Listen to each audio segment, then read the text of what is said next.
Hello. This podcast recording of Paul English Live number 16, which went out on December the 21st, 2023, comes with a public audio health warning.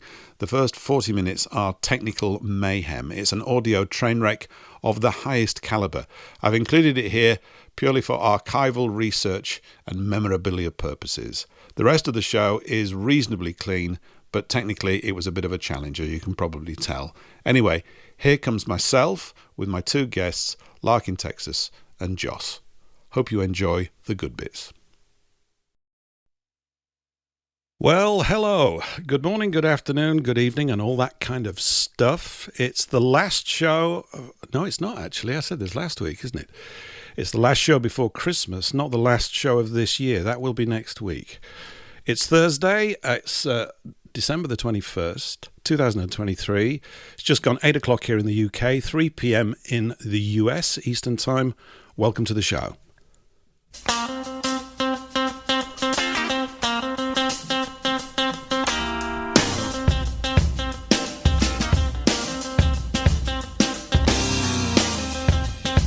It must fall.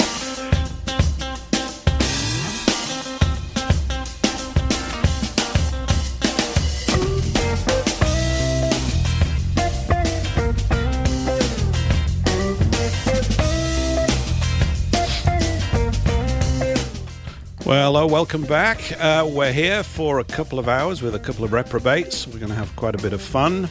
And we're here on WBN324.zil. No more .com for certain listeners. WBN324.zil.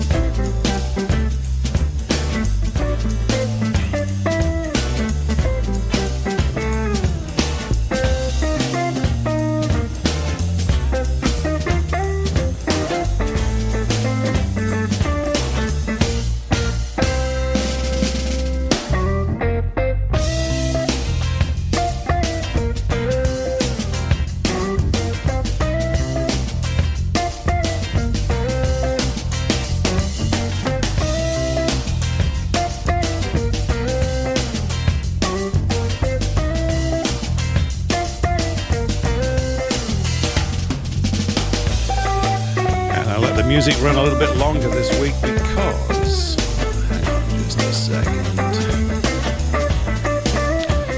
because I've always got technical trousers to adjust, so we had a bit of technical trouser adjustment there. You'll know exactly what I mean. And I'm here, as I said, with two reprobates. We've got Joss, who's kind of local to me. Many of you here will know him through WBN324, but other listeners on other of the networks will not know him. I'm also joined by someone I haven't spoken to really on a show for a long time. I don't know whether we've actually even done a show in the past. Lark in Texas.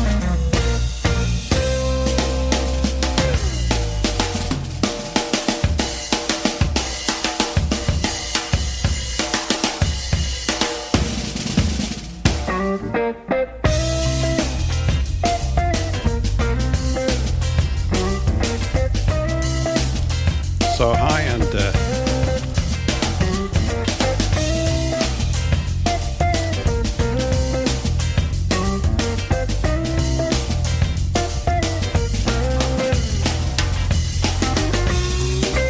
yeah, welcome back everyone.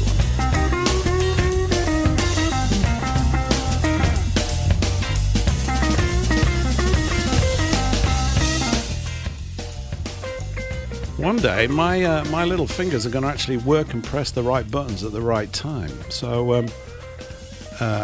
anyway, they didn't do it again this week. By the way, if you called in or you were listening last week on Rumble, you will have experienced 1.5 hours of complete silence, I think, right at the beginning, which is always good fun, isn't it? 1.5 hours of complete silence on the show. And that was courtesy of me messing things up again. So it does kind of happen. But welcome back to the show. We had a cracking show last week with Monica Schaefer. And that turned out to be one of the most popular things we've done so far. A few people picked it up and republished it all over the place, which was great. So much kudos to the people that did that. Thank you very much for that. And we had a lot of fun. I spoke to Monica afterwards during the week to tell her and let her know just how well the show had gone. And as I mentioned at the end of last week, we will be having her back at some point in the early part of next year. So that was pretty good. I don't know how your week has been. Mine's been full of lots of fun. We've got a slightly simplified setup tonight. I think we have. Anyway, that's the idea. And so if you've seen this, you'll notice that we are not going out on Odyssey tonight. That's not necessarily a permanent decision, but I've been having a lot of problems with streaming to Odyssey with the setup that we've got. And we therefore have just decided to drop it. There's some other plans in play from another group that have approached me and let me know about a sort of independent video streaming platform. And hopefully in the early part of next year, that will probably kick in. And we will be able to stream on another platform as well. We are here on WBN 324.zil, as we are every week. We're also going out on Freefall Radio, South Africa. And I think that's kind of the housekeeping for this week, really. I've got a few things to cover and look at. I've got a certain little technical doodad going on here as well. But I want to introduce to the two guests for tonight. Loosely speaking, we're going to be talking about communitarianism, which is a wonderful word. But I want to welcome to the show Lark in Texas and Joss, who's not in Texas. He's actually in jolly old Blighty in England, not too far from me, actually. Gentlemen, welcome to the show. But thank you very much. Yeah. Hi. And Lark, are you with us? Oh, he's muted himself so much. No. All right. I was muted. Thank you for the invite. That's okay. No, it's good to have you here. The background to this show, we got a little bit of an echo there. Yeah, I've just had a message from Patrick about that. Echo hell, apparently. Is it really? Hang on just a minute. Let me just have a look here. There's something going on not quite right. I don't normally get echo hell. Why would we have echo hell? On Speak Free Radio. Okay, hang on. Thanks, Joss. Yeah, there is something not quite right. Hang on just a minute.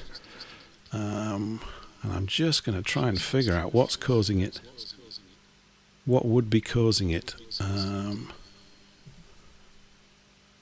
There we go. Is it gone now? Let me just have a look and check. I know what's caused that. Let me just check one last little thing here, and I think we might be clean and ready to go. We're clean. Sorry. Apologies to listeners on Speak Free Radio for that. This is to do with the fact that I've got 8 thumbs and only 1 finger, and they tend to not work each week. So there we go. They just do. They do. It's something like that. I'm going, I want a producer. I want one. In fact, I should really write to Santa and say, can I have a producer, please? And I didn't figure out quite what I'd done wrong there. So how about that? Anyway, gentlemen, let's echo free. And here we are. Welcome. Lark, I'm just going to start with you, basically, because you're the troublemaker here. You're the guy that knows a great deal about communitarianism. Isn't that right? Well, I'm the guy that is the thorn on everyone's side. And have been for about 15 years. So at least publicly. Right. Okay. So, I mean, the recent event that I'm aware of with regards to communitarianism, I think it's probably why I saw a lot of posts from you recently, was the loss of Nikki Rapana. Was that earlier this year or was that last year? That was last year, June 15th. Mm-hmm. She passed at age 65. And of course, Nikki Rapana and her daughter, Nikki in particular, were publishing online about communitarianism prior to 9/11.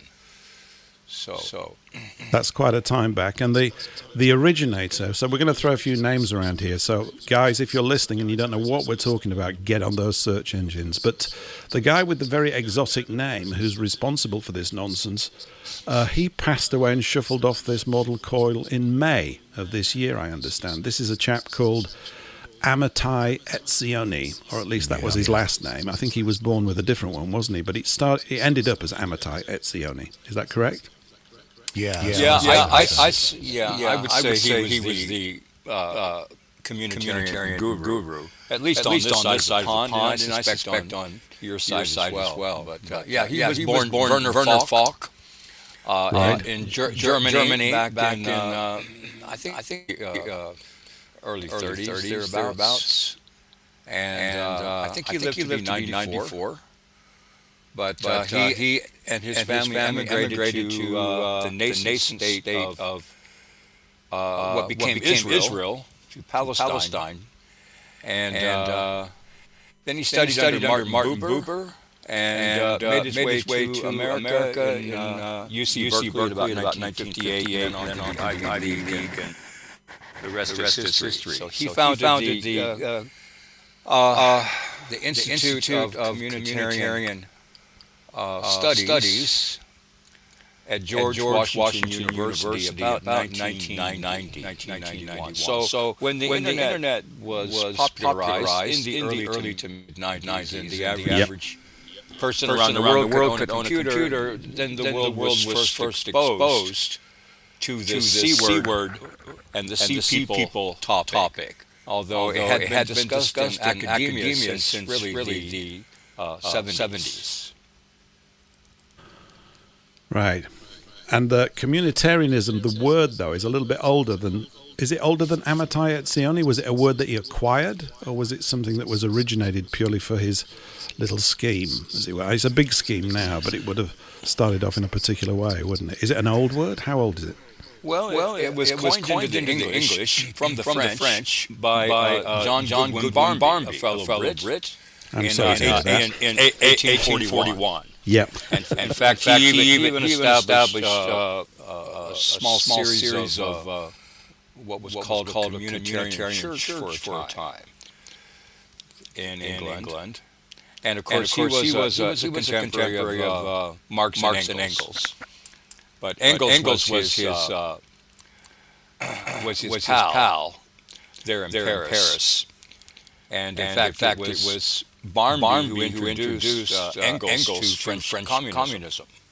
Right. Or communism. So the law of the European Union today is known as acquis communautaire in French and communitarian law in the English. And whether you are an EU country or not, this is the model legal underpinning for what we call global governance today in a hyper-connected world. So no matter where you live on Earth today, it is communitarian law which is being interposed onto your nationalist laws. Right. So why should we be so super concerned about it? Well, I would say it's the camel's nose under the tent.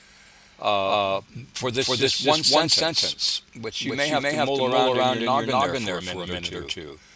But the fact is, under communitarian law, no one has rights of any kind, which are unaccompanied by duties and responsibilities. So therein lies the rub. When I say the camel's nose under the tent, no one has rights under communitarian law which are unaccompanied by duties and responsibilities. And you're never going to get a more simpler explanation than that right there. But explains a lot of what is happening in the world today. It has everything to do with domestic and foreign policy. And because again, the International Court of Justice in The Hague practices communitarian law. Everything about the United Nations is communitarian law. Everything about America and Canada and Australia and all the Commonwealth countries. All the formerly capitalist nations, all the formerly communist nations. It's all communitarian law because the fact is that capitalism and communism both have been rebranded. But of course, you and I didn't get the memo. Right. No, we didn't. Joss, you interview... I need you guys to talk a little bit because I've still got some technical issues going on here and I don't, for the life of me, know quite why. We've never had this before. I'm normally pretty hot on this stuff, but obviously not today. So I'm having a lot of fun. Joss, you interviewed... while you have a chat with Lark and move the things on, I'm just going to mute myself here and just try and check exactly what's causing the problem. If you guys could just have a chat for a bit. I'll be listening in, but I'm just going to try and sort that out. Yeah, sure. Well, I'll just introduce myself first of all. If people are listening on Rumble, I'm WTFR. For those who don't know. You can catch my show on Tuesdays, Wednesdays, and Fridays on WBN as well. So we're kind of Paul and I we kind of skip along merrily during the week, and it's really nice to be invited on to do this as well. But yes, going back to Lark, I've been aware of communitarianism, communitarian law for a time. But I thought it's one of those things. It never really comes to the fore. People talk a lot about the symptoms of what's going on in the world. You know, oh my goodness, we've got drag queen story hour and Les cameras in the UK popping up all over the shop, and gradually we're watching this encroachment upon our freedoms, our rights. But what's causing it? What's behind it? And this word communitarianism keeps cropping up. So I thought, it's like an annoying fly buzzing around your head, and you keep swatting it away, and it keeps coming back. It's like, what the flipping heck is this thing? Okay, right. Let's find out. So I did a bit of digging, and spoke to one or two people, and I found myself led in the direction of Lark in Texas. And I thought, okay, I checked out the blog. And by the way, I hope I get this right. It's tinyurl.com/Lark in Texas is the easiest way to find yourselves onto Lawrence's website. And lots of interesting info on there. Good explanation. It will take time piling through stuff. I still haven't been all the way through it. I've looked at quite a bit, and off the back of it, gone down the odd rabbit hole or two. I expect we'll get to that, and this is, part of the reason I've not been in contact with you, Lawrence, for a while, because I thought I need to try and get to the bottom of certain things and origins of certain things connected with communitarian law. So I think I would like to say I remember when I had you on the show a couple of times a few months back, the subject came up. You said that communitarian law is based on Noahide laws. And I could almost feel loads of people going, "Oh my goodness! Oh no, they're going there." But I'm just stating this very matter of factly, and I remember you saying that, and I thought to myself, I don't even know. Let's find out what Noahide law is, and there's 7 of them, and in and of themselves, they don't look that bad.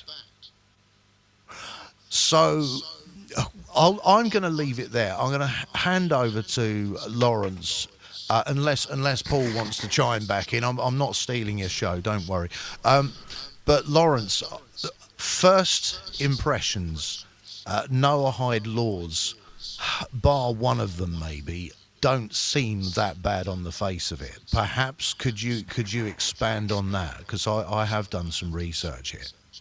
Please go ahead. Well, it's fair to say that the base for communitarian law is actually Talmudic law, as informed by Kabbalah. However, it's just as fair to say that it is canonical and ecclesiastical as well. And so when we talk about the Noahide laws, to ask ourselves, is this something that's extra biblical or just what? And there are people that have written quite a bit about this topic, but I'm informed by the fact that in the U.S., for example, in the Supreme Court today, we've got actually more Jewish people than we do Catholic people, and we have no Protestants sitting on the U.S. Supreme Court. And the Chief Justice is actually is actually a homosexual. So there's much that I could add, but I'm not sure if it would be useful. The important thing to remember about this law is that, ever since the establishment of the National Council of Churches by Rockefeller in the early part of the 20th century, this, of course, morphed into the World Council of Churches, and we had many examples over this time period of interfaith dialogues occurring around the world. And I like to point to the so-called Dresden Manifesto of 1882 for the listeners, so that they could see that at one time in the late 19th century, the Christians around the world decided to convene in Dresden, Germany, and talk about this so-called Jewish question. And what did that portend for the faith and for the world at large? So the answer to that would, in my estimation, be what's called the Columbian Exposition of 1893 and the convening of the world's first parliament of religions. So if you look at those two dates, you notice that they both were September 11th. And it also helps explain how it is that Dresden experienced the massive aerial bombardment in World War II. Would we think that was revenge? Because, of course, Dresden didn't really have a military purpose. So the Allies' bomber Harrison crew basically destroyed Dresden, Germany, but for no other reason except that this is perhaps where this Dresden conference was convened, which, if you do a search for the Dresden Manifesto, you can read it yourself on the internet. Likewise, can you do a search for the 1893 world's first parliament of religions? That was the Columbian Exposition, the famous White City in Chicago in 1893. But it's gone further apace to today. You have a contingent of Jewish people that are promoting what's called Tikkun Olam. And so in their way, they hope to repair the world. And what I have noticed, we now have the Vatican, and the current Pope is a communitarian. In fact, I would say that ever since the World War II Pope passed away in 1958, it's been frankly, the Catholic Church and the Vatican, like all its banking, has been controlled by Jewish banking interests. So I don't know, maybe I danced around that a whole lot, Joss, but it's really difficult, isn't it? It's such a sensitive topic. I've done a bit of digging into. I've listened to various lectures on the Kabbalah, what was the other? Obviously, there is a very controversial book, which not going to go there, but there is a book. It begins with the letter T. I'll say that. And that's not the Torah or the Tanakh, but there's also the Zohar. The Zohar I thought had an interesting history to it. I've tried to do some digging objectively, because I've got to say, I know Jewish people tend to get it in the neck. And I like to think that, as with all people, 99% of them are just regular folk who want to get on with their lives. But then there's this nasty bunch who, as with all situations, they give everybody else a bad name. And I'm trying to be as fair as I possibly can, and not get people in trouble, kind of thing. It's important to try and do your homework, but presume innocent until proven guilty as far as possible, and I think that's very important. But I've been trying to get a feel of what would cause certain people's minds to tick in a certain way, that they think they've got the right to rule over everyone. You know, and I do think it's an extreme minority. But if you're brought up like that and it's all you've ever known, the only way of thinking you've ever understood is that you are superior to everybody else. It's very unfortunate.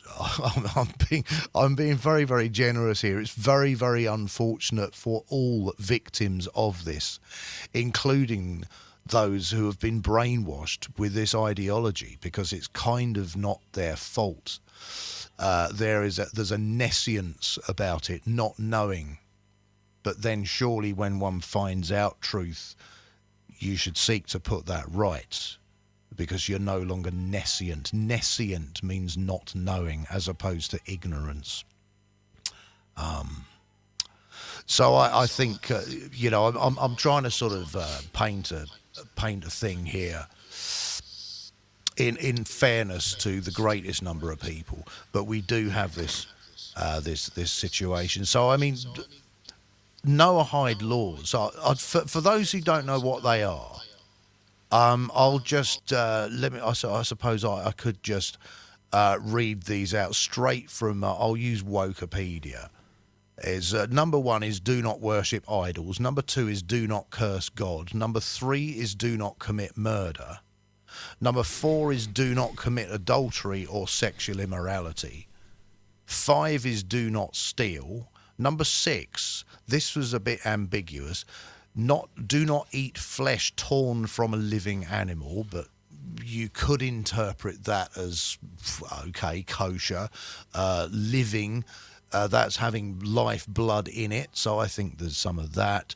And number 7 is to establish courts of justice. So when you read them in and of themselves, you think, well, what's so bad about it? But as with all things, you can interpret things for the good or the bad. In and of itself, it's probably not a bad thing. But well, the thing is, first of all, the average Jewish person is he attends Jewish summer camp. He goes to yeshiva school. They have a history of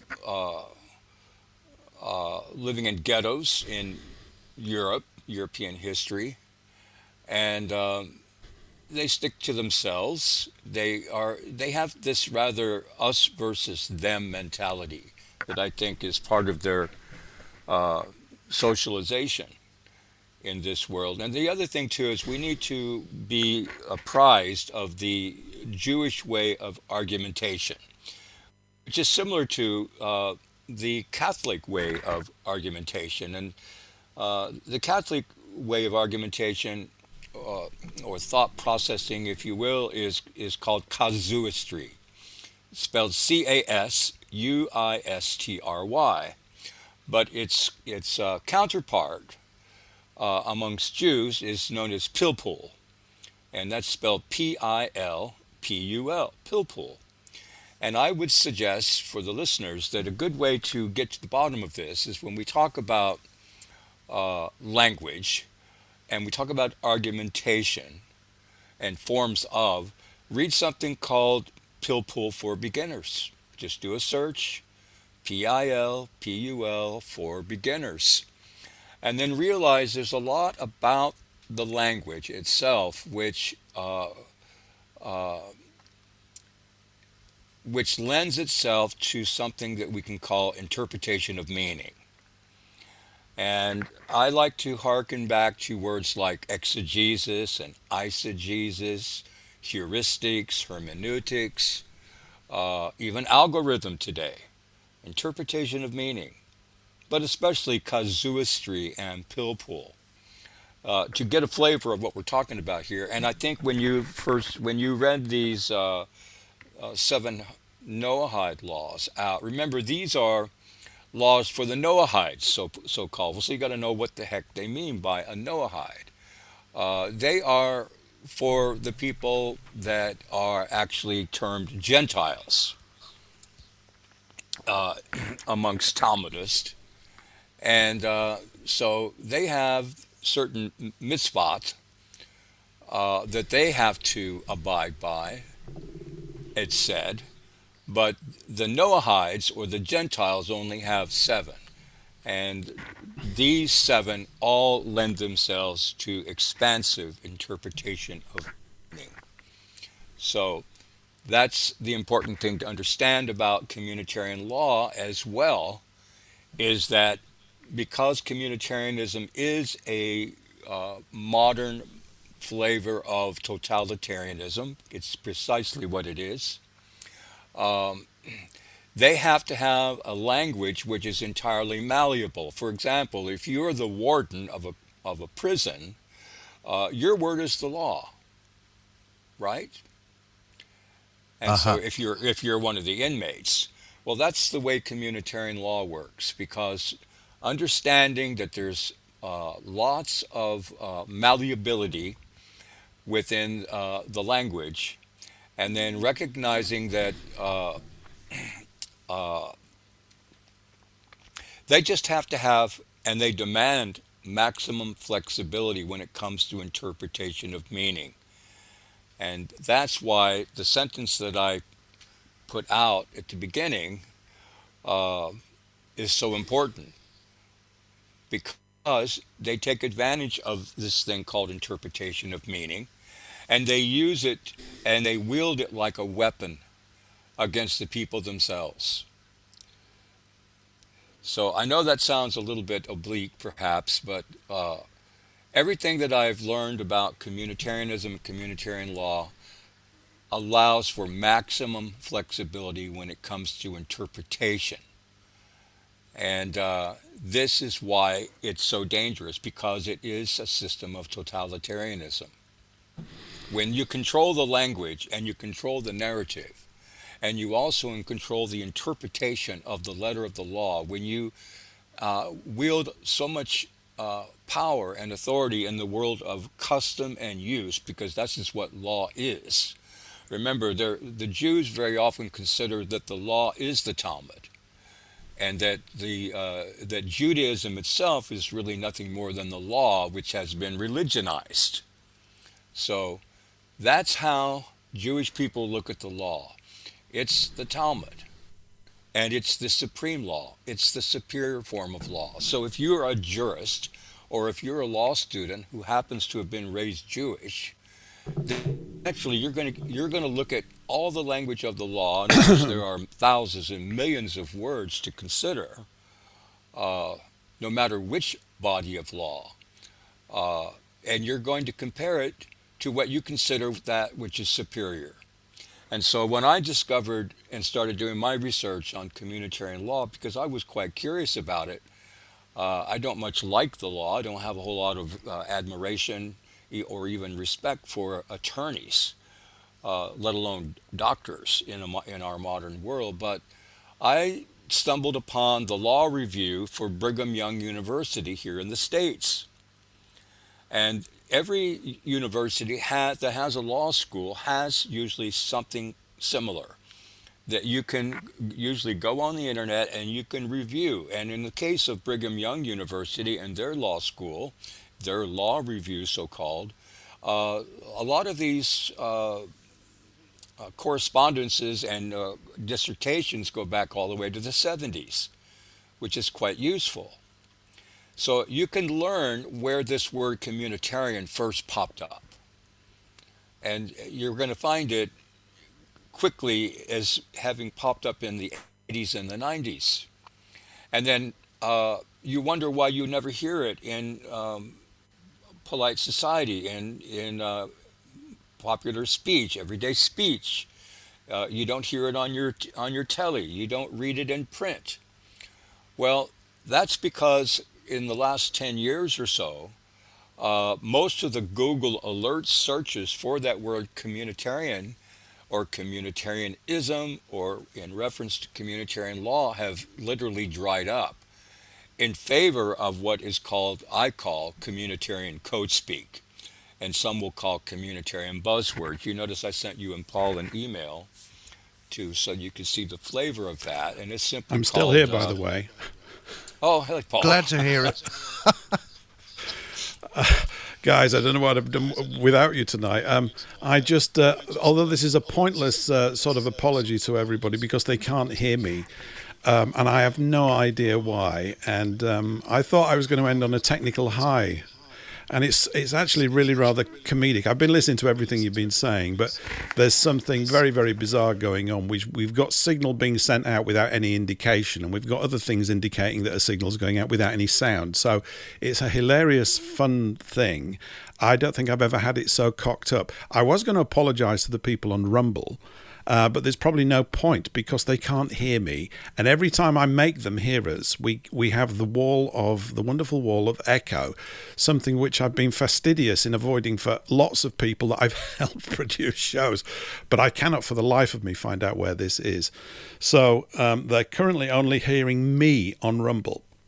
So my apologies to everybody on Rumble. My advice is for tonight, head on over to wbn324.zil. You might need a special browser to do that, or go to Freefall Radio South Africa. The link to that is on the homepage of paulenglishlive.com.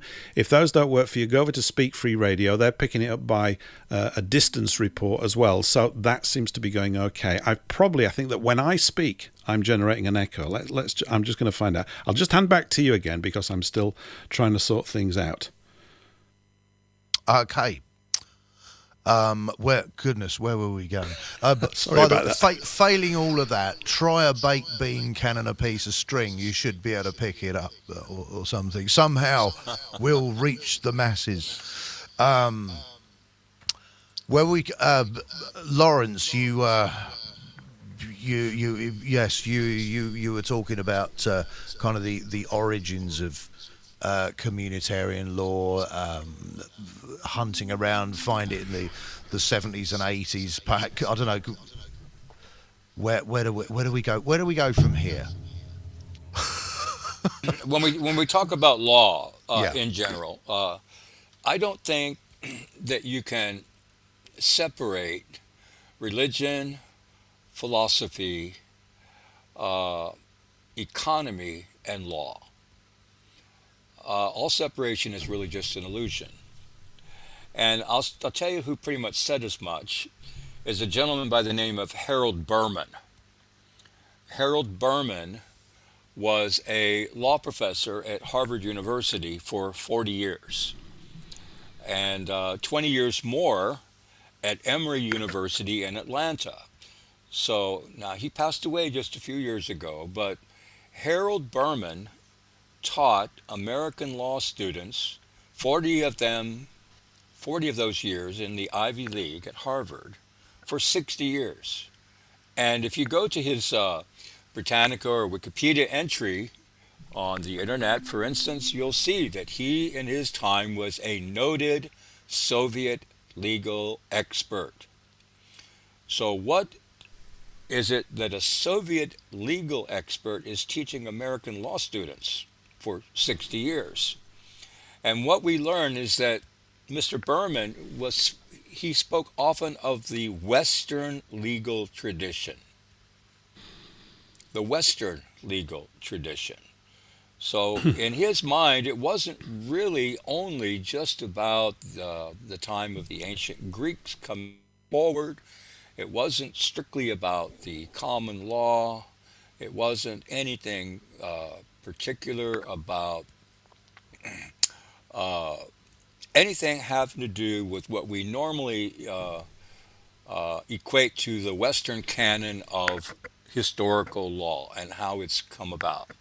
So he didn't speak about constitutional law, and you can talk to attorneys today in the States, and none of them, and that's an elective course to learn anything about the U.S. Constitution. Most Americans think that's the basis of their law, and they have rights and so forth and so on. But what we have seen since 9/11 and the creation of the Department of Homeland Security here in the States is all law enforcement in America has come under the rubric or the umbrella of this one new agency, called the Department of Homeland Security. And when you think about the people that were brought on board to consult with its creation prior to 9/11, we include the likes of people like Yevgeny Primakov, who was the chief spy master of the former Soviet Union. We've got people like Marcus Wolf of the East German Stasi. We've got Herman Goldstein, who was the Midwestern American professor who, uh, who developed what was known as POP, or POP, problem-oriented policing, which morphed into COPS, another acronym which stands for Community-Oriented Policing Services. And then you have a gentleman by the name of, I have to think of his name. He developed something called learned helplessness theory. And so when you talk about how policing developed in England, for instance, we think of the example of Robert Peel, or Sir Robert Peel, and the development of the bobbies and so forth and so on.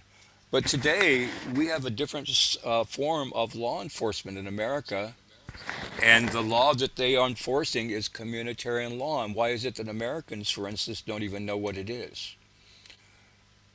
It's interesting, isn't it? And I think going back to what you were saying earlier about interpretation of words, we've got exactly the same thing with Black's Law Dictionary. You know, a lot of people who've taken an interest, especially in the last 4 years, nearly, since all the, a certain flu that might have happened in. Allegedly in China, and all the fallout ever since. A lot of people were fearful of losing their rights, and everybody's had a crash course on this thing called common law and natural law, etc. And common law, natural law.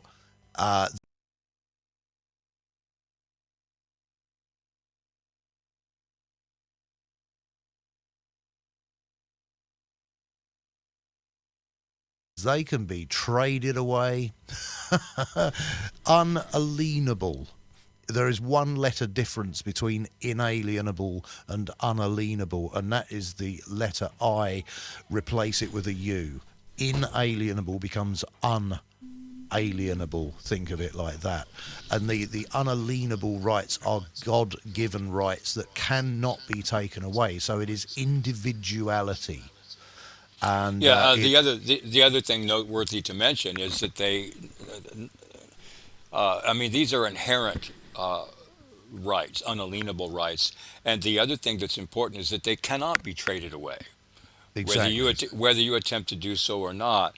And before I forget, the name that escaped me earlier was Martin Seligman, right, who developed the learned helplessness theory, which was of course adopted by the communitarians with their communitarian law enforcement. Even the U.S. Coast Guard today is brought underneath this aegis of communitarian law. And again, most Americans have never heard of it. But the interesting thing about, if you look at the Lincoln Memorial there in Washington, D.C., the word inscribed is the word inalienable. But prior to the American War between the states, the watchword of the day amongst the colonists, the Americans, was unalienable. So it's interesting that after the so-called Communist Revolution, which was the war between the states and America that was won by the communists, America became a communist nation. And the words inscribed on that Lincoln Memorial, who was the first Jewish president under the Constitution, by the way, is now this word inalienable. So these are rights which can be traded away. And the other thing, too, about communitarian law to understand is that involuntary servitude has always been illegal. in most Western countries in the 20th century, but voluntary servitude is very much legal. So you have to ask yourself, you have to examine all your contracts in terms of your relationships with the rest of the world. And so you have to ask yourself, well, how many have I voluntarily assented to, even signed on to? And so what's going to have to happen to break this bondage is everything that causes us to be slaves. If it's, we're first of all, we're talking about the money. We're talking custom and use, right? Custom and use is everything having to do with the law. So we have to examine religion and philosophy and the economy and things like currency and money and everything else which are contrivances of man, which are absolutely not natural. But what I have been researching the past several years that is interesting to me is this thing called language itself. Because, see, language is also a tool, just like money is a tool, or both being contrivances of man. And therefore, we have to ask ourselves, well, which contracts do we need to break in order to reverse this panopticon, this or reverse engineer, this spell that's been cast upon us that's put us into bondage?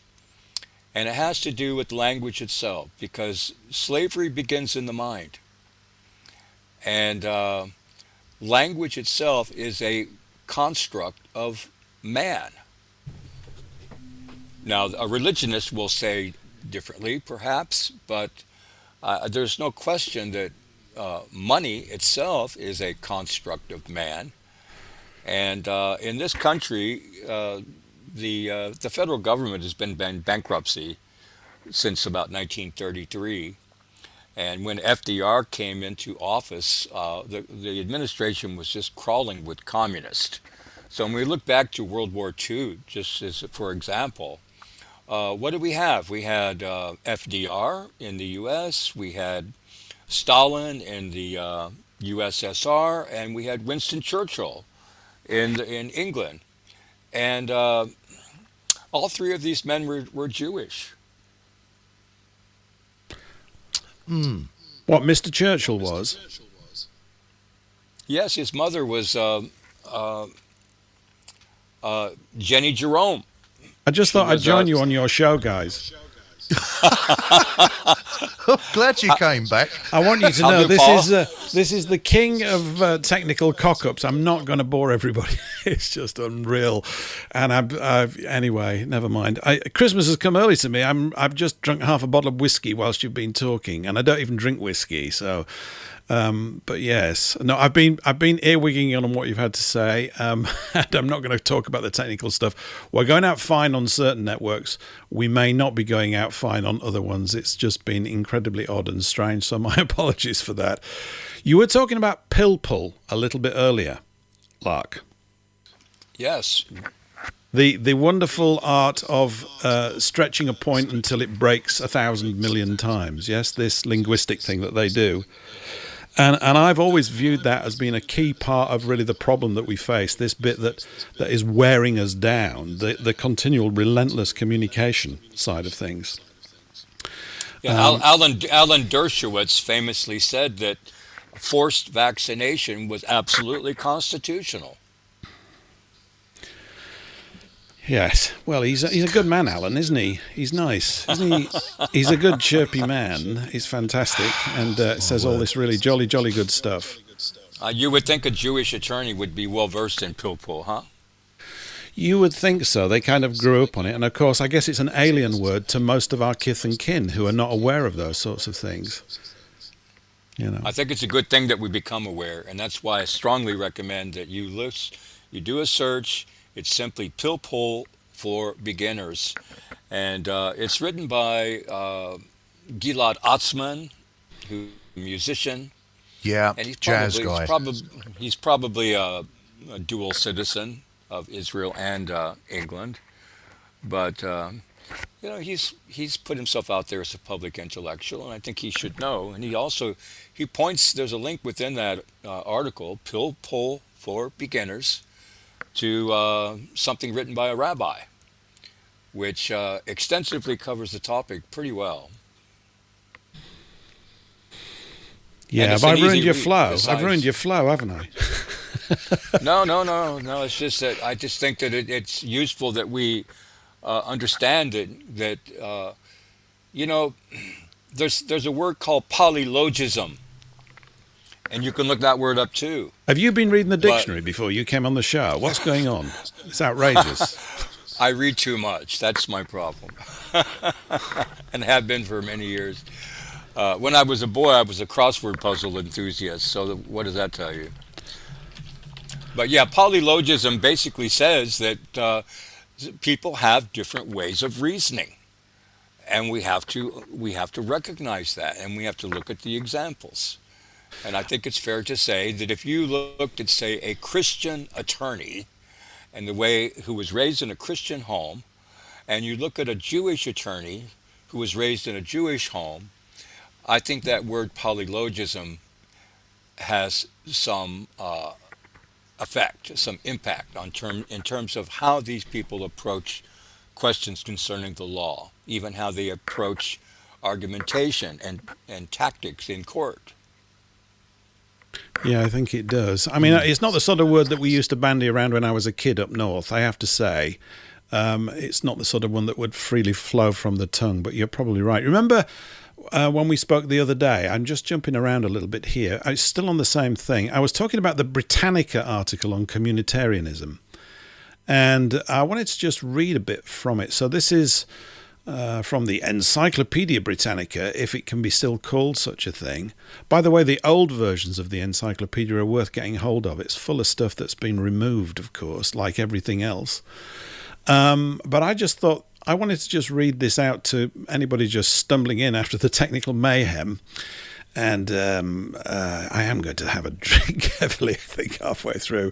Let me just read this little bit, because this got me thinking the other day after I'd spoken to you. Communitarianism. Social and political philosophy that emphasizes the importance of community, how nice, in the functioning of political life, in the analysis and evaluation of political institutions, and in understanding human identity and well-being. Yippee. It arose in the 1980s as a critique of two prominent philosophical schools: contemporary liberalism, which seeks to protect and enhance personal autonomy and individual rights in part through the activity of government, and libertarianism, a form of liberalism. All these isms. And then it just goes down to talk a little bit about the Bible. It says this: there are strong communitarian elements in many modern and historical, political and religious belief systems. In the Hebrew Bible, the Old Testament, and the Christian New Testament. Well, that, you see, that's nonsense, that little bit there. There's no difference between these Old and New Testaments. But people do think like that. But then it quotes Acts 4:32. It says this: now the whole group of those who believed were of one heart and soul, and no one claimed private ownership of any possessions, but everything they owned was held in common. And this word common, of course, I think it can be viewed either, well, it often is viewed in either good or a bad light, depending on how evolved or sort of perverted the whole thing has become. I mean, we had a thing over here in England, which was the loss of the commons, which was these areas of land. And this would be before the Chartist movement. I can't remember when it was, actually. It'd be around about the same time. So my history is a bit ropey. But the loss of the rights of common people, as it were, to use this common land to do things. And I think a lot of this is just to do with circumstances. I think I may have mentioned the other day, if the three of us, or even most of the listeners, particularly those on Rumble who've got through this far, if we were on if we were on an island and we had not much going on, it may well be that this holding everything in common was absolutely the right thing for us to do. But the situation keeps changing all the time, and therefore you have to keep on sort of upgrading things. I notice, however, that we are beset, are we not, with isms all over the place. Everything's an ism. There's capitalism, there's communism, we have communitarianism. Every single ism under the sun we have to absorb, and then we've got to discuss it as a political philosophy. I personally find all this language really rather exhausting to listen to, because I think when you leave people alone and they're not interfered with, or certainly our people, we tend to find a good way to live. It's the politicization of all of these processes. And I'm just going back, I've mentioned this before. Chesterton, G.K. Chesterton's definition of capitalism, I think is an excellent one, because although there are people who champion capitalism, most of us are not capitalists and never will be. And Chesterton's definition of a capitalist is someone who's got enough stuff that they never have to lift a finger, because the stuff itself, the shares, the stocks, the land, the cows, this, that, and the other, produces enough income for them to live by and for them to get on. They don't actually have to work at all. And so by that definition, which I think is pretty good, no one that I know is a capitalist. Maybe Bill Gates is, probably. Maybe Klaus Schwab is a capitalist. Maybe most of the people that we're facing against are defined as capitalists. The other thing I wanted to just ask you, really, Lark, at this stage is, how does this all dovetail in with Agenda 21 and Agenda 2030? Because it's obviously a key sort of tool, it seems to me, of their planned execution of their little agendas. Well, they're rather big, aren't they? But how do you see it as it fitting in and being a part of that? Well, it absolutely fits in. It fits in with the Sustainable Development Goals. Let me take you back to just a few keywords to help bring the development of this thing forward. And we can start with, I think, something called convergence theory. Convergence theory was the aim of academics following World War II. How do we bring this world together in a modern age with the rapid pace of technological innovation?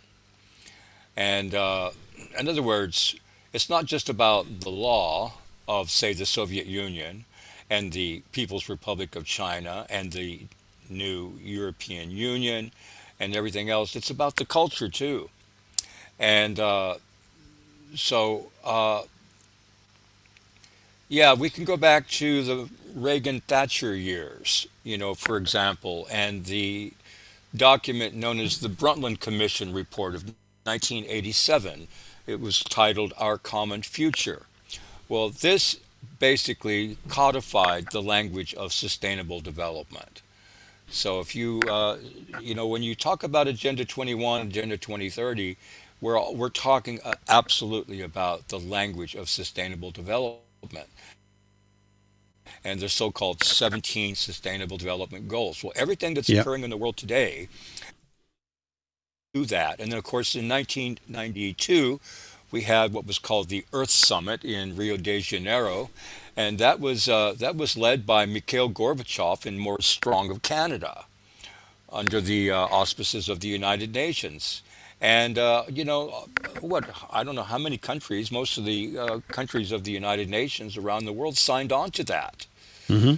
And for whatever reason, that's where we are today. And so what I think is what really matters when we talk about capitalism and communism and all these isms, as you put it, it boils down to this one word: property. We had such a thing as social contract theory that we could contrast in history, from, say, the likes of Thomas Hobbes and Jean-Jacques Rousseau and, of course, John Locke. And so there's always that tension with social contract theory. But today, we have to be concerned about property. And when I speak of property, I think about the space between your ears. I think about you, the psychophysical being, the physical being. It's not just the place where you hang your hat up at night. It's not just your stuff like your lawnmower or your car or what have you. Property is first and foremost the claim that you make with privacy, your ability to defend your privacy, but it extends also to can you if you're going to own property and you make a claim to ownership of property, then in this world today you have to be able to defend it, and that's just the way it is. But this is what we all stand to lose more than anything else, is the right to claim of ownership of property. How do we, you know what, the word ownership, Lark, is really interesting because, I mean, you can sort of keep stretching. But do you own your mind? Do you own your body? I don't know. I'm serious, right?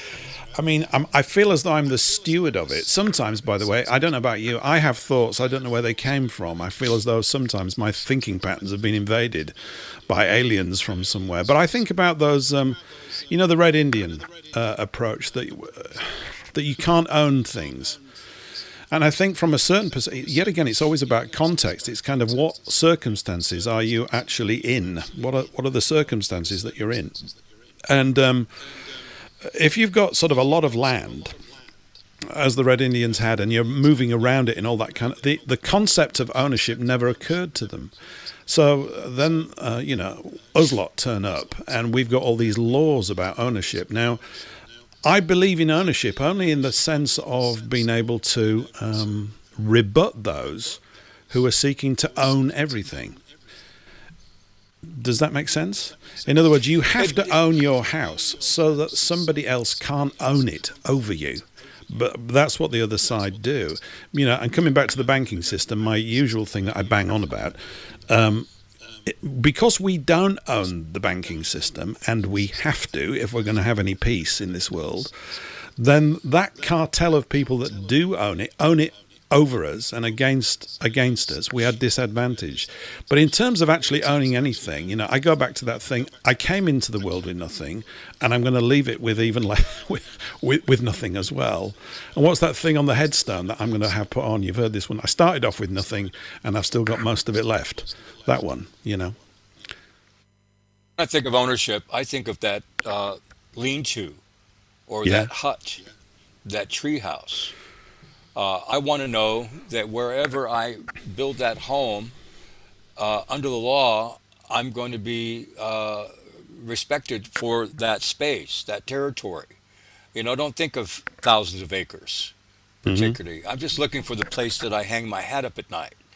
And if you have no property rights, then what you are, in effect, is an interloper.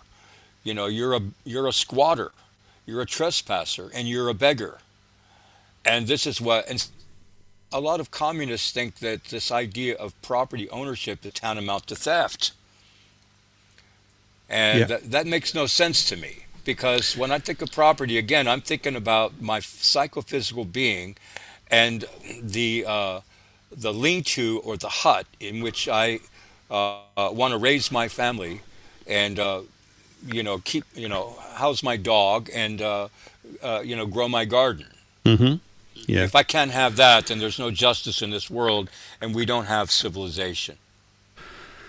No, I guess it's an ongoing, eternal sort of discussion in all sorts of ways. I just think circumstances change, and therefore what you need to do change. You know, I've often thought, just going back to this sort of island analogy, if there were a few thousand of us and we all went to an island, we might well pick capitalism at that point to get things moving as quickly as we could. But once there's a lot of stuff around, it changes. I think it does. Otherwise, we wouldn't have these other ideas. However, just hold whatever thought you've got, because the first hour is an hour, for me personally, I would like to have all over again.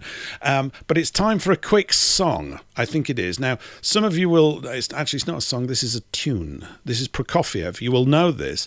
And it's a Christmas type thing because, I'm just going to lift the mood a little bit here. So we're just going to take a break for about 3 minutes with this. You'll recognize what it is. Here we go.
Attention all listeners. Are you seeking uninterrupted access to WBN 324 Talk Radio despite incoming censorship hurdles? Well, it's a breeze. Just grab and download Opera Browser, then type in WBN324.zil. And stay tuned for unfiltered discussions around the clock. That's WBN324.zil. The views, opinions and content of the show hosts and their guests appearing on the World Broadcasting Network are their own and do not necessarily reflect those of its owners, partners and other hosts or this network.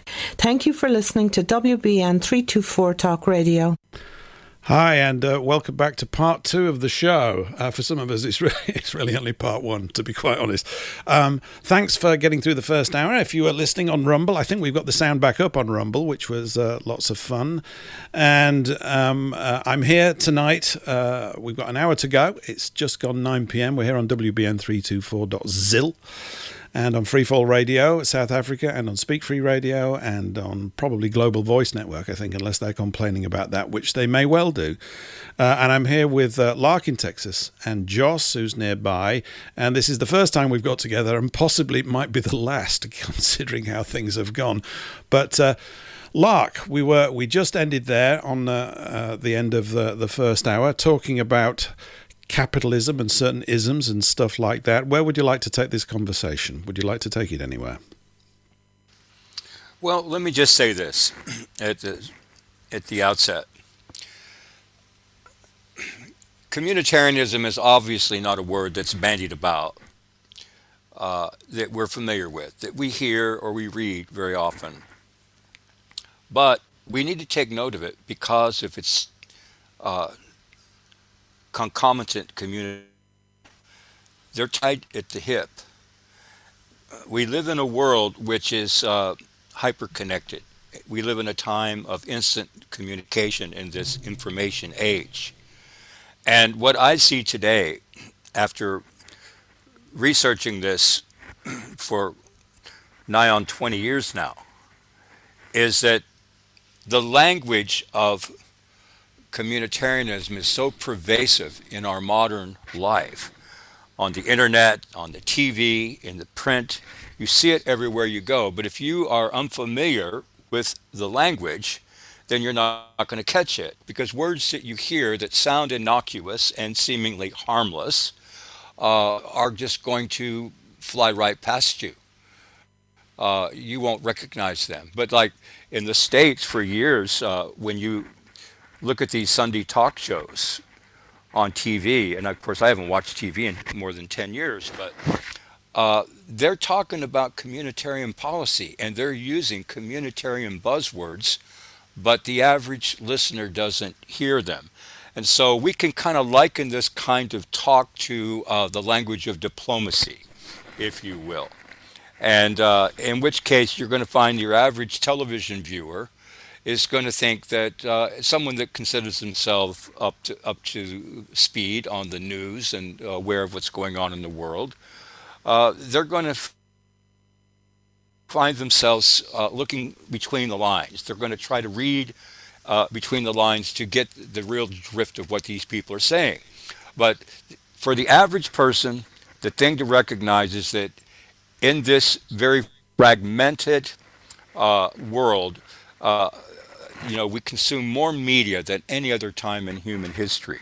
Mm-hmm. And so we have to recognize such a word that is useful to know, and the word is mediascape. We have to ask ourselves, is it our thinking that is coloring our perspective in terms of how we navigate this life, or is it the thinking of others which is doing it for us? And that's a fair question. Well, it must be the latter, in the sense that we don't have a voice, do we? Do you think we have a voice? No, and we never will have a voice. Never will have a voice so long as we don't recognize the enemy. We have to refamiliarize ourselves with the art of war. Remember, Sun Tzu wrote that you may claim to know yourself, but if you don't know your enemy, then you can expect to win or lose half your battles. It's only when you know yourself and your enemy that you can expect to prevail in all your battles and thus win the war. So the truth of the matter is the people themselves have been weaponized against each other.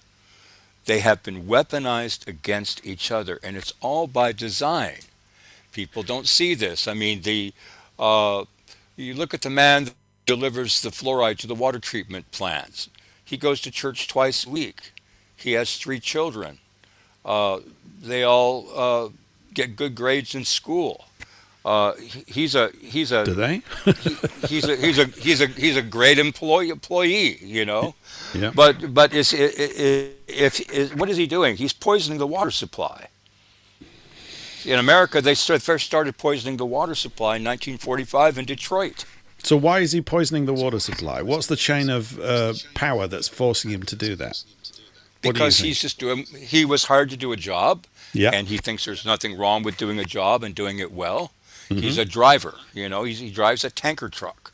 But he gets paid, doesn't he? He does, but he's delivering a poison. Yeah, but he's doing it because he gets paid, which is unnecessary. Right? Absolutely. So we've got huge numbers of people are doing a lot of things that the world absolutely doesn't need, but they do it because they get paid. Absolutely. And that's what I mean. The people are literally weaponized against each other. Hollywood is weaponized against the culture of the people. Wall Street is weaponized against the people. You know, the mainstream news is weaponized against the people. It's designed to keep them at basically fighting amongst each other and arguing about a lot of nothing. And it works. Cost of living. Just let me chime in. The cost of living, the cost of mortgages, the cost of rent, the cost of keeping a roof over your head and feeding your family is weaponized against the average person today.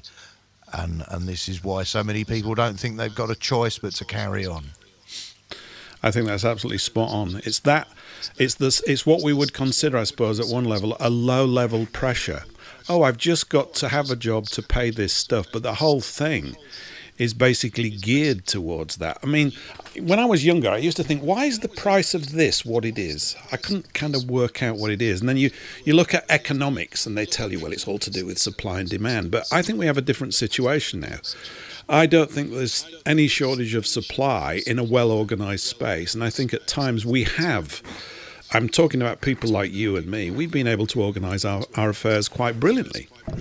But the fact is that we flourish. If we're allowed to flourish, we invalidate the sort of political space where these people hang out. I mean, you know, for me personally, these people are redundant. They're completely surplus to requirements.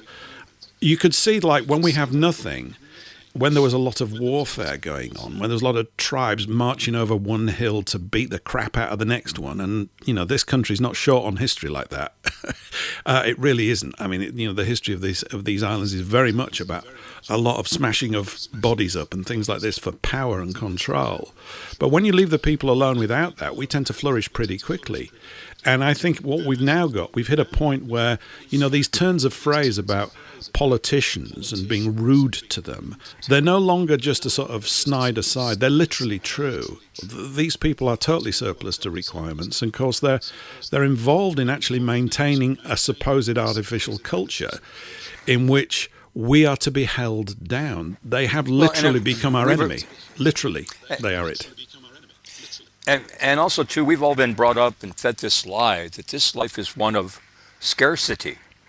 Yes. When in truth, this life is one of abundance. It really is. I mean, you know, like you were asking me about ownership earlier on, you were talking about it, Lark.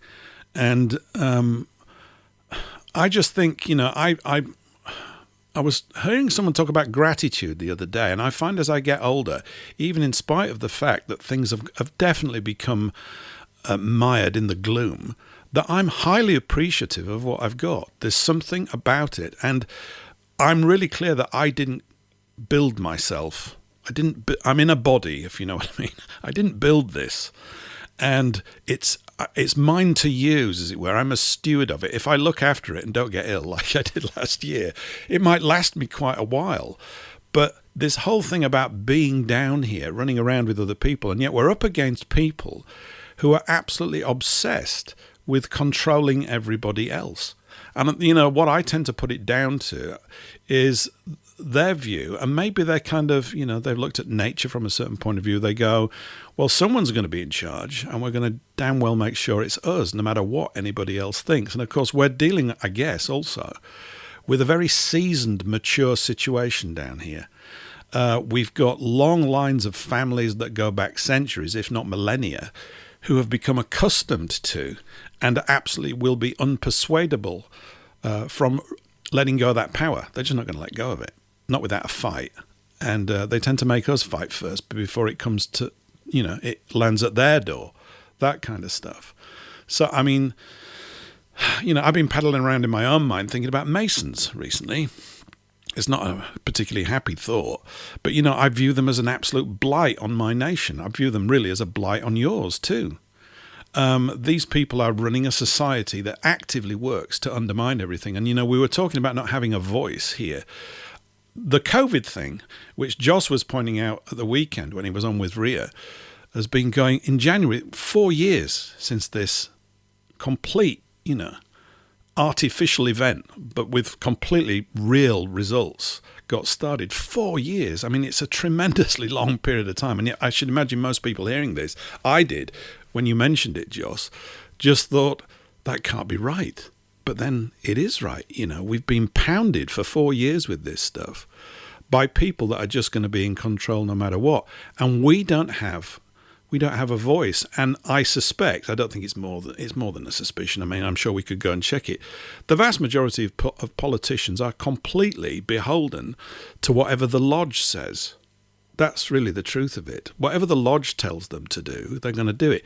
And all these non-governmental organisations have got the same sorts of people in it. And that's, the one thing I've noticed over this period is that there have been literally none, with the exception of a guy over here called Andrew Bridgen, zero communications from the political class questioning anything about this, anything at all. There's literally none of it. It's as if we all know what we're doing, but really, from my point of view, and possibly others, it's we know what orders we've been given, and we're gonna follow them through. Yeah, I was chatting with you, I think, before we went live. I did a show a couple of nights ago with from London, and I had a guest, Wilsey. Well, it's more accurately, I was a guest in his house because I've been laying floors for him. See, I have to get my hands dirty like everybody else for a living, you see. But I also do this thing called, running a radio show, and it's great fun. But anyway, by the by, even when it goes wrong, it's great. I wouldn't have it any other way. I would actually, but yeah, you're right. It is great fun, apparently. Yeah, I was chatting with Wilsey. He brought up the subject of Andrew Bridgen. Now, I don't. What I'm about to say, do not take as a judgment at all, but I question absolutely everything and everyone, and I think we've the word, if whoever's awake, that well overused trope of being awake these days, whoever considers themselves to be awake, in other words, asking all the right questions. We've all had a crash course in questioning everything and everyone, because we do have this problem with controlled opposition.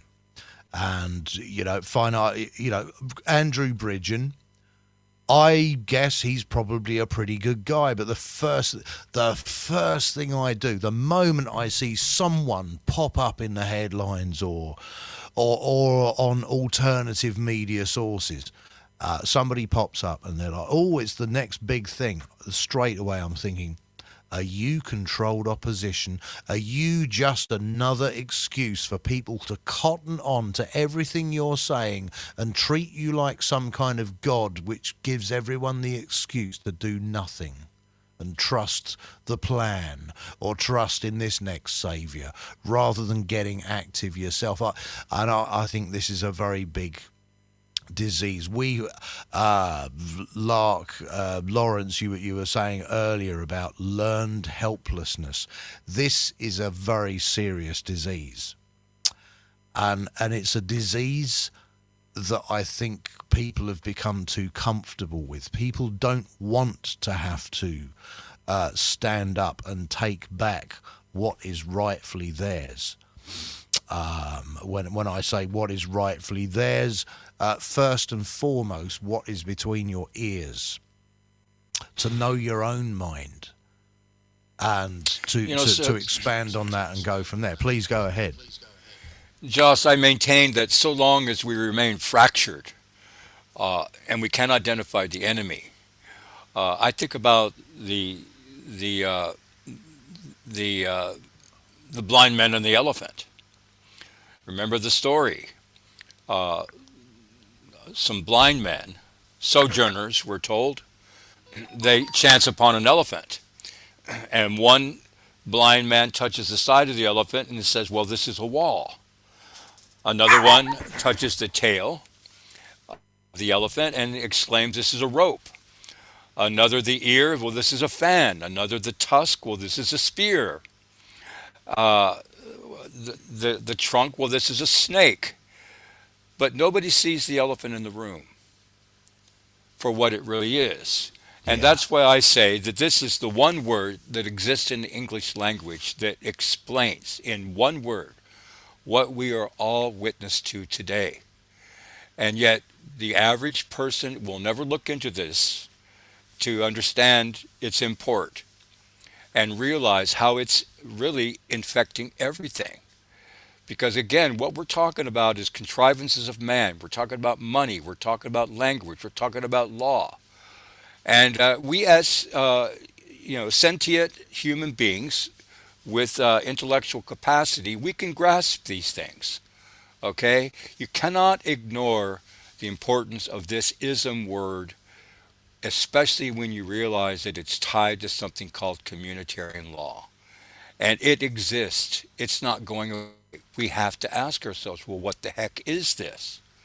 And how does it impact upon my life, the lives of my loved ones? Well, it does. And when I tell you that really I boil it down to just 3 words.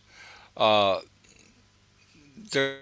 overarching 2-part communitarian agenda for global governance today. And again, they're twofold. Number 1 is depopulation. And number 2 is techno-slavery. And what is it we all stand to lose? Which means all the marbles. It is property. One word. But when we go back to these 2 words, depopulation is just a euphemism for total war. Now, total war actually is unrestricted war. It's not a moral war. It's psychological. It's economic.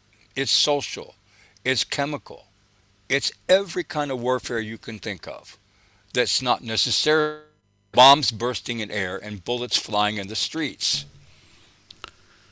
And don't you think this recent period, Lark, has been very much about what you're talking, this use of what we perceive to be relatively small things, but weaponized in every... I completely agree with you. I mean, every single thing is weaponized slowly and gradually, and everybody, I think most people, even the people that maybe we wouldn't say are awake, that wonderful word that Joss was mentioning there, they have to sense that something is not right. Things started to go badly wrong, as it were, in this realm after 9/11, and it's taken them another 15, 20 years to weaponize it in this way. There's an article about the revelation of the method by Michael Hoffman. I've mentioned it here before, and it's worth mentioning it now. It's about how people become hypnotized. And they become, and I'm also thinking about Andrew Bridgen, really, as a sort of sop, Oh, there's a guy that's going to help us out. I don't believe that, by the way, but I just mentioned him anyway in passing back there. There's a thing called revelation of the method, in which what is about to be done to you, or what is even being done to you, is openly communicated to you. They do it in a very subtle sort of way. I mean, the whole thing about the sort of, if you look at the so-called communications of the WEF and the man with the biggest philtrum in the world, Klaus Schwab, it's got to be, right? It's enormous, that thing. if you think about what they're saying, they're basically saying, we're going to ruin your life. And because we seem to not have a way to get them to shut up, i.e. get hold of them by the collar in the bar and drive their head into it, which is what it requires. This is what, we end up becoming sort of hypnotized by it. That was the whole thing. There's a wonderful word associated with it, which is called abulia, A-B-U-L-I-A, and it means the complete loss of will. And I think, really, you could say maybe here we are, slight rarities, and most of the listeners too, we haven't lost our will. We don't want to lose it. We know that it defines how we're going to make our mistakes. That's one of the things that really bugs me. We're here to help you. And I'm going, I didn't ask for your help. I don't want it. The problems I've faced are the ones that I've created in life, like technical issues, right? I created those. I've got to figure it out because that's what I've got to learn. I don't want you to step in. And I've ended up viewing government in all its aspects, including this aspect and these agendas and all these non-governmental organizations, as like a super advanced protection racket. It works on a psychological level. You need us around. You need the jolly government around because we're going to look after you. I never invited you to look after me. It's not your job. I don't want you to do that. Like you've looked after the schools and you've looked after the health system and you've looked after the British armed forces, which basically have been decimated. The way that you've looked after the immigration issue. You want me to have you do more of that, do you? You think that I'm supposed to say yes to that? And I suspect somewhere within their own thinking, they know that we know, but they're going to keep up because this inability or our quest to find the right way to correct this has not yet succeeded. Let's put it that way. It's going to, because I carry that thought around. Don't tell me exactly how. But they know that we know, and yet because it's not expressed, we become, I think the phrase is doubly hypnotized. And I think we do. There's a part of you that goes to sleep. You were talking about we talk about communitarianism and we talk about central banking. And if you want to put people to sleep, right, in a pub that you've never met before, you start talking about that. I've talked to people about banking and they're nodding off after 30 seconds. I don't blame them, to be quite honest, because that's that big complex world that I'm not part of and just leave me alone and I've got to get on with my life. But, I think it's the boredom factor of it is a great power of what they've got. They make it relentlessly complicated, don't they? Here's our 300-page report. Whoa, what are you talking about? I ain't got time to read a 300-page report. We had a clip on here of Rory somebody or other, an MP, really honest one. I haven't got it here to hand right now. He was talking about the uselessness of politicians. He is one. But he was talking about it, and he said often he's going into the House over here to pass a bill or to vote on it, and he's walking in with guys who said, what's this about? They've not even read it. And I think it's the same in the States, isn't it? They don't know. And he said, any expectations you have of your political class is unfounded. They can't do these things at all. They don't have the power to affect these things.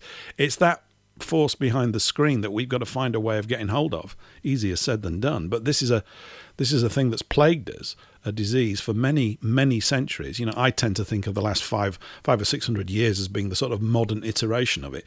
And of course, it's on steroids now with all the technical tools of wizardry that they've acquired for themselves to sort of, micromanage our very existence. So I think that's part of it. But abulia, that's today's word. It'll be next week's word as well because it's all over the place. Yeah, I think of that word. I think of that. Oh, I'm sorry. Go ahead. I just wanted to jump in very quickly because I think the last time Lark and I spoke, this word came up and I looked it up. Abulia, however you pronounce it. Mm-hmm. It impacted me because I realised just how much learned helplessness there was in my life. Yeah.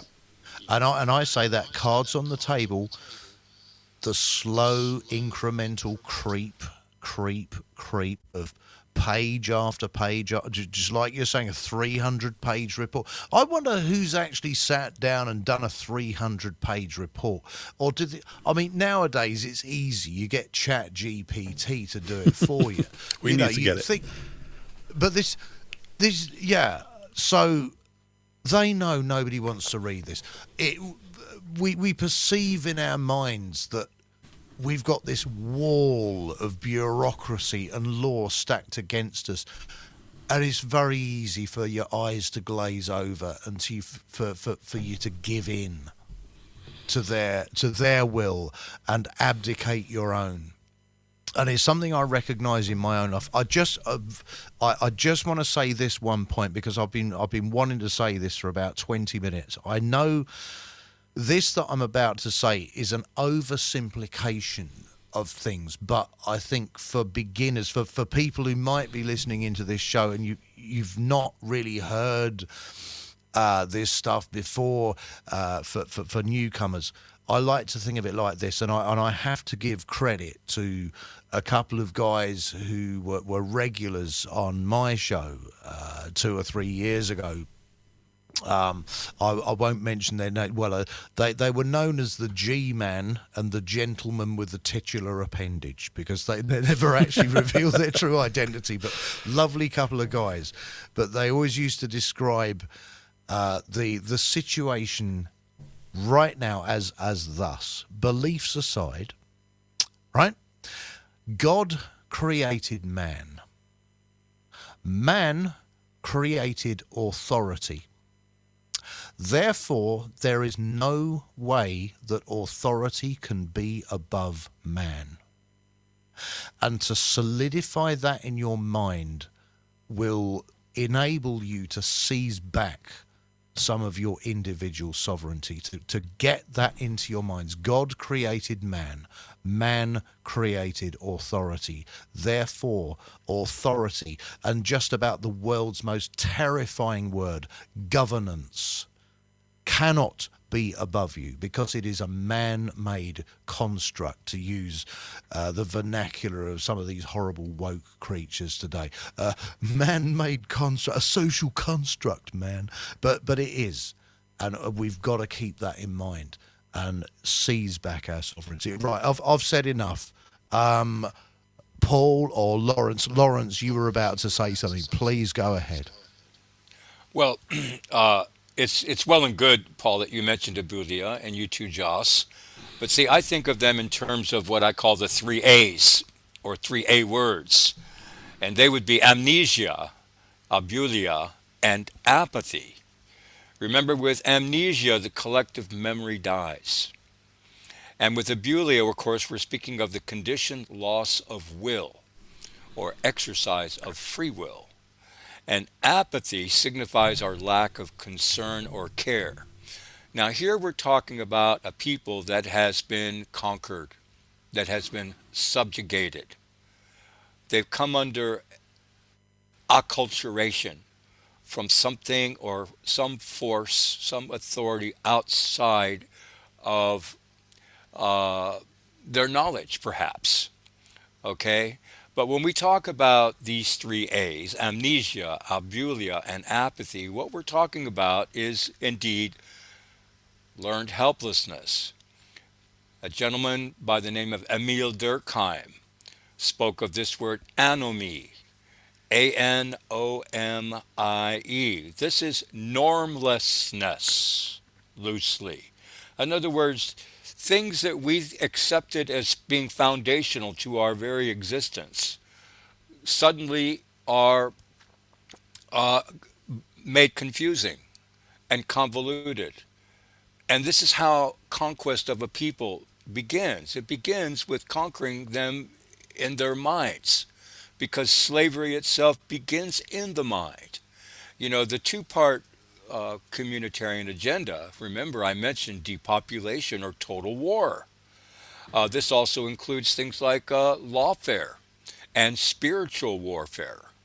But the second part of that is called techno-slavery or technological slavery. And, the Unabomber in the States wrote something about that. Mm-hmm. And his experience. Technological slavery is a real thing, because, see, slavery does begin in the mind, and remember, language, just like money, are contrivances of man, or technologies, or tools. A tool is a technology. And in a technological age, in this information age, it appears that the data, which will be the driver of this new kind of slavery. Because if you control the data, then you have a monopoly on it. And now all of a sudden, you don't even exist as a psychophysical being, because the only thing that matters is your digital twin in the cloud, in cyberspace, on the blockchain. And that's why I've mentioned to people in the past about this gentleman by the name of Sir Ronald Cohen, and the subject of the social impact bond and social impact bond investors. We're not having these conversations, gentlemen. They need to happen, okay? Because people don't even understand what's about to hit them. It's hitting them now. It's hitting us now. This whole idea of money and our place in this world, how we feel about religion, or all of this goes and flies to the wayside. I mean, in a communitarian world, nation states are giving way to what's called market or biosecurity states. Nation states are thought obsolete in a communitarian world. And what is giving rise is what's called the regionalized, smart, data-driven city-state. So think about it. Nation states, bye-bye. In their place, the so-called, remember this is a mental construct, market or biosecurity state. I mean, you've got to prove your identity.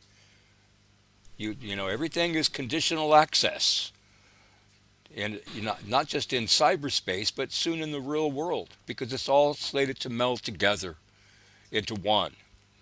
And we can go on and on that line, but it's important to remember these three things. This idea of depopulation being simply a euphemism for total war, and techno-slavery being actual slavery. But don't you think, Lark, that it's total war and depopulation addressed primarily to one racial population group? Because I think I think it's if you see everything from that lens, yes, you're going to think that, and you would be correct to think of it if you look at it. I mean, I can only go on the numbers they put out, right? We put the numbers that they put out, and of course, the white Western European countries are the ones that seem to absorb this nonsense so rapidly, because we've got to help the world, you see. That kind of stuff is always going on, this pathological altruism aspect, that we must not be seen to be unkind to the alien or anything, because this is the most awful thing. And of course, the truth is that we don't want to be unkind to anybody. In fact, normal English people are fantastic. I love them, because I am one. Not all of them, of course. But the overall sort of, I saw something the other day. There's a guy that travels around a bit all over Europe. You probably know him. He's on YouTube. He's quite famous. He's an English guy. He's a chrome dome, as they say, and he's very chirpy. And he decided, I think the other day, to take all his mates to Clacton-on-Sea, which is the Riviera in England. It's out in Essex somewhere, the Clacton Pier. And they just went down to Clacton and to view it as if they were almost like foreigners going there. And he met people who haven't got really the proverbial pot to piss in. But their quality, their character, and their willingness to help one another was off the charts. And he was saying this. He said, look, these are normal English people, right? And many of them were what used to be known as Cockneys, i.e. they would have lived in the East End of London, which is now, I think, minority English or minority British, the whole of the so-called capital. All of these things, they've been shunted out to Clacton into these, what were originally sort of, holiday homes that they've ended up living in. And yet as people, they were fantastic. They were really, really good. You thought, community, this kind of stuff. I mean, in terms of fighting back against this stuff, if that's the right phrase, in terms of undermining it, in terms of trying to administer a poison into those circles that causes them to basically tear themselves apart, something I think about a lot. Do you have any ideas about what the route would be like? And Joss, too, I'm just asking, what do you think it's a political process? Should we form political parties? Hello, you can trust me, I'm your local politician, all that crap. Do we do that? Do we form, I'm kind of interested in the idea of what an old-fashioned phrase called a consumer pressure group. But it's, to do it, we have to basically I think almost like ignore all the intellectualism that's been fired at us and find a way to set our kith and kin on fire. Not literally, of course, that hurts, but inside. I mean, there's a requirement to actually unleash passion and to remind our people over here, I can only speak about my own backyard, of who they are and what they come from. I mean, one of the things I've been covering here recently, just to sort of wrap this little bit up, is the French Revolution, which turns out is not French at all. This wasn't a surprise to me. I went into reading some of these books about this, and I've read many things. Just like the Russian Revolution is not a Russian one. In other words, as a people, we're not prone to actually getting massively agitated unless we've been bullied into it by other forces. Usually our government, which, in the last century marched Englishmen and Germans and everybody off to war to blow each other to bits twice in 30 years, that kind of stuff. Now, as you were saying earlier, the warfare is of a different type, but we're definitely in World War III. For those of us that can see it, we're definitely in that. So as, what would you call as conscientious objectors to this, have you got any ideas? I'm not trying to put you on the spot, because I'm looking around going, how do we do this? Every time you see a little nascent political group come together, it fractures very quickly. It's easily infiltrated by state actors and buggered up. These sorts of things, how do we form a people's movement, I think, is what I'm saying. I mean, I've got my own ideas, but I'm just throwing it out as a question to both of you. Do you think about this? Do you think about where we take it from? Talking on air and doing these things is really important, I think, to keep our souls healthy. It's like, oxygen for the soul. We have to do this. But obviously, I'm looking around saying, well, there's a requirement now to do more. What should it be? What do you think? Go ahead, Joss. Well, I'm thank you very much for saying go ahead, because I just wanted to get this across and then hand over to you, because you know way more about this. But first and foremost, Paul, you mentioned a couple of words, abulia, and Lark. Lark. I think you mentioned anomi. Now these are new words to most people listening in. So abulia. Let me find what I had. So I'll just do this. I'm not going to look it up again. Abulia is learned helplessness, essentially a loss of will. Anomi. I'll just read this out. It's from Wikipedia.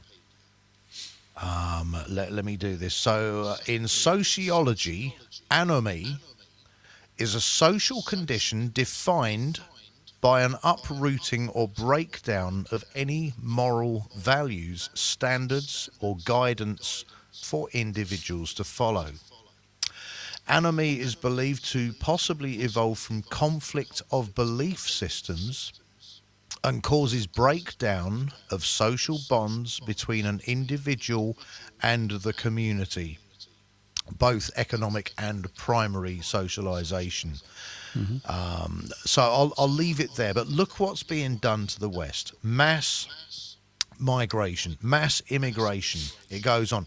We have been and this, by the way, this is not a slight against foreigners who want to make a better life for themselves. Okay, if your country has been turned into a poo-poo hole, paraphrasing Trump there, if your country's a mess because your political leaders and banking elites have seen to it that it is that, and then the same political leaders and banking elites have got onto social media companies and said, hey, peddle the hell out of this idea that you can come to the UK because the streets are paved with gold, it's the land of milk and honey, you'll get a free house, a free car, free money, and they read this and they think, well, all right, we'll do this, we'll fine, yeah, we'll jump on some NGO boat, and they think it's all above board. They don't even realise they are being weaponised against us.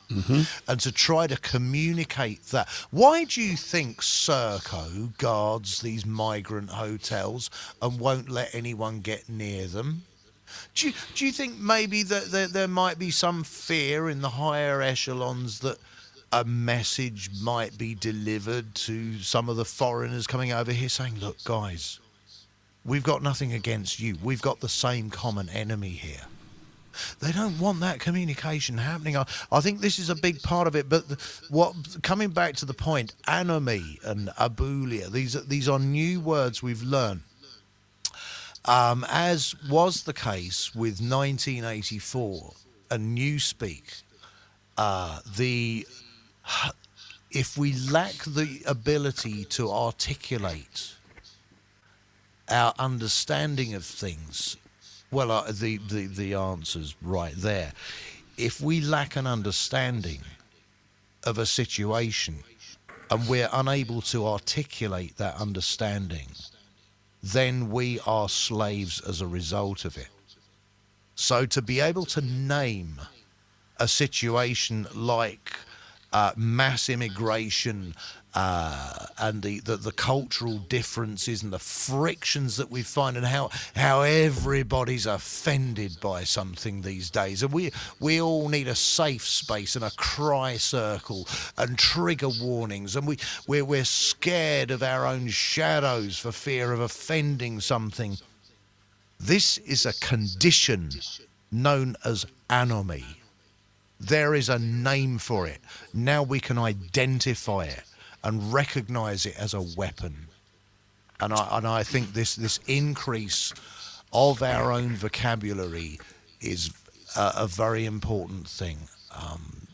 It's something to bear in mind. And on that note, I'm going to shut up. Lark, please take over. Well, let me say this. Orwellian newspeak then is communitarian code speak now. Orwellian newspeak then is communitarian code speak now. And other people have spoken of these things as New World Order buzzwords or communitarian buzzwords. The Anti-Communitarian Manifesto, and even if you do a search, the definitive Anti-Communitarian Manifesto speaks of communitarian buzzwords in the appendices. But there's also in that book something called Big Mother's Double-Tongued Dictionary. So I'm going to share with you all the email that I sent to you, Joss, and to you, Paul, yesterday in anticipation of our show today, our time together today. And the subject in your email inbox is simply list of NWO, New World Order buzzwords, written by one Julianne Romanello. Julianne Romanello is from Tulsa, Oklahoma, a mother of 4, Roman Catholic, married to a gentleman, I think, who's a musician in the oil and gas industry.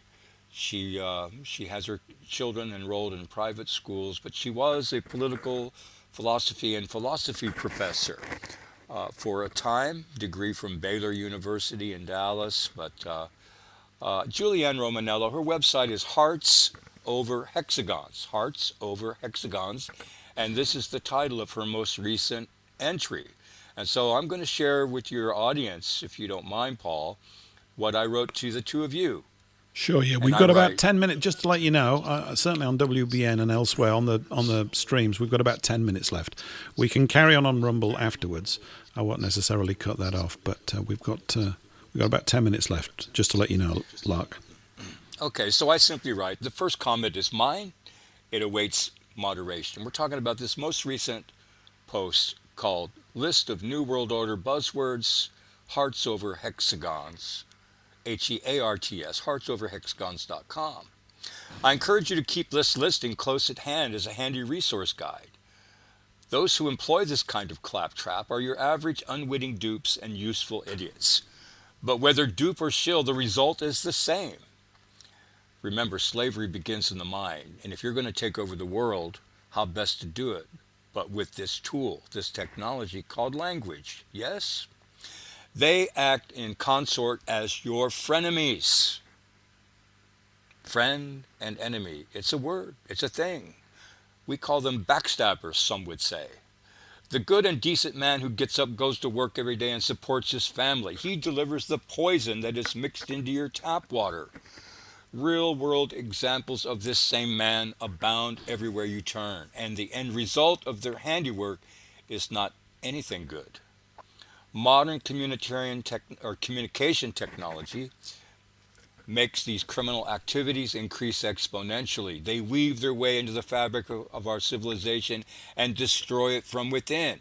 So I think of this language as an example of mimetic warfare and of parasitism. As Callie Lasson put it, he who has the memes has the power. Turns of phrase, like terms of art, often mean much more than they seem on first glance in ordinary conversation. I'm about to finish. In these cases, looks are definitely deceiving, and deliberately so, as this lady so accurately spells out in no uncertain terms. So now you see why the sea people, the communitarians, that might be people you know and love, might be yourself, have this world by its collective throat, and why they pose such an existential threat. So I'm going to leave it at that, but this is the thing. We need generals. We need men. We need people of good heart, good mind to come together, and let's identify the enemy and recognize that if you're going to take over the world, you've got to do it with a plan. Now, our enemy has a plan, but what is our plan to fight back? I think that's key. Because I think as a people, I don't think we're very good at defensive measures. Or let's put it this way, we're not. What we're good at is building things. And we've lost our way, or our way we've been diverted off of the path. I mean, if you look at it culturally in so many ways, I mean, religion is an awkward topic to talk about because it requires so much time to, I think, unpick an awful lot of the understandable misconceptions that many people have about it. And I'm not into it per se because I view it as a sort of dumbing down of what we're really supposed to be doing. I can only tell you it from my stance, really, Lark, which is that I think race is the most important factor in everybody's life. And it's not really because I say so. It's because nature shows me that it is. And for whatever reason, and it wouldn't even matter if I knew what they were, I am of this race. And therefore, people of this race are of supreme importance to me, because without them, I don't really know who I am. I don't have a shared culture and language and history to interact with for us to build up and retell our story. See, the founding myth of the West, and people get all worried about, it's a myth, it's just made up. Well, my view would be that everything's made up. Everything that the other side are doing, they're just making it up. But they've got that sort of horsepower behind the communication space to keep pounding away into people, you know. Unfortunately, many people of your race have been enlisted to the cause. Okay? I agree with you. I absolutely, absolutely right. And here's the tell. These people don't even realize that they have been enlisted to a cause in which they have become and been turned into unwitting dupes and useful idiots. So remember Lenin, he said we need all the unwitting dupes and useful idiots that we can enlist to our cause. And this is the case of the world today.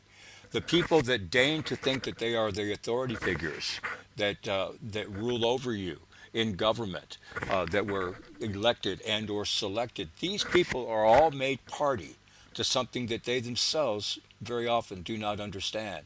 And that's why I say the end result is whether dupe or shill, the result is the same unless we can identify the enemy and why it is the enemy. Because these people need to be called out for the fact that they are unwitting dupes and useful idiots. They have been enlisted to a cause of which they do not understand. And they are harming their loved ones, their progeny, their own family members into the future. And if we don't come together now as generals and realize what we are up against, I fear that 100 years from now, our progeny are going to be spitting on our graves.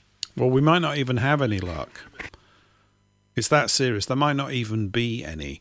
I mean, my view is, you see, it's all of this COVID thing is directed against one race of people, and the three people here and most of the listeners just happen to be in it. It's not directed at any of the other races. It's directed at us. What is it that Eliot said, in The Hollow Man, 1925? This is how the world ends. This is how the world ends. This is how the world ends. Not with a bang, but a whimper. Well, it's slowly, but there's all sorts of little factors. I mean, on a day-to-day basis, what I do is I am disproportionately happy. I'm quite serious. I engage with my kith and kin whenever I get the opportunity. I just think that people need to understand that without a community, am I slipping in the wrong direction? But without that sense of a community spirit, what is it all about? I mean, if we boil it down to really simple things, for me, and these are big things, what is the purpose of life? It seems to me that the purpose of life is life. That's its purpose. We exist because we come from a long line of people who, driven by that imperative, managed to keep having children. And we just happen to be the latest lot, unless you've already got children of your own, which I do. So you go, there we go. That's all part of that. That's the main driver. And the main driver, therefore, the main thing that helps us, I don't know about other races, I can't speak for them. I don't try to upset anybody or anything. But for us, families are absolutely key. We can't exist without them. The whole quality of life comes from the family. So if we look at all of the laws and rules that have been laid down in our societies for the past few hundred years, it's to mitigate, undermine and destroy families, which of course is a founding plank of the International Communist Manifesto. It just is. And they've gone about doing it in all sorts of ways. The so-called empowerment of women through feminism. Yeah, right. And the creation of the teenager, which I've droned on about here before. My dad, who was born in 1925, is no longer alive, but he had a good innings. And he wasn't a teenager, though, because they hadn't been created in the 1930s. They didn't exist. You went from being 14 or whatever into something else. And there's the little outro music and all that kind of stuff. So it's families that we need to, I think, is a key part of it. We need to recreate, restore, nourish, and amplify and honour the whole idea of families, because it's in families that we get that strength on a local level to fight, I think, against international centralisation. The local regions need to become ungovernable. We're just not going to have it. And but it must be done out of a sort of kindness to your neighbour, literally. This music goes on for a minute, so we've got about a minute and a half. If you want to wrap up, it's been great here. We can carry on talking after we're live on radio. If you want to keep on doing that, I'll keep the channel open. But we've been here with Lark and Joss, and I'll hand over to both of you if you want a few final words. We've got about a minute, just under a minute to go. Please, Joss, go ahead. Well, let me just say this. So we've learnt a couple of new words, 2 or 3 new words. Anomie, the lack of social norms. Another one from earlier in the show was polylogism, belief that different groups have different ways of reasoning. So anomie has been thrust upon us through polylogism. We've had polylogs thrust upon us. This is why we're in the mess we're in. 30 seconds. Yeah, recognise it. Lark, please. Take it. No, I thought that was an ingenious way to recap, believe me. And I appreciate your recap as well, Paul. I would just like to say thank you for the invite. We'll do it again this time without the technical stuff, okay? We'll do it again. Without technical nonsense again. We're down to 5 seconds. Yeah. Well, it's nice we can reach across the pond and have these chats. We'll be back next week. Bye. Here we go.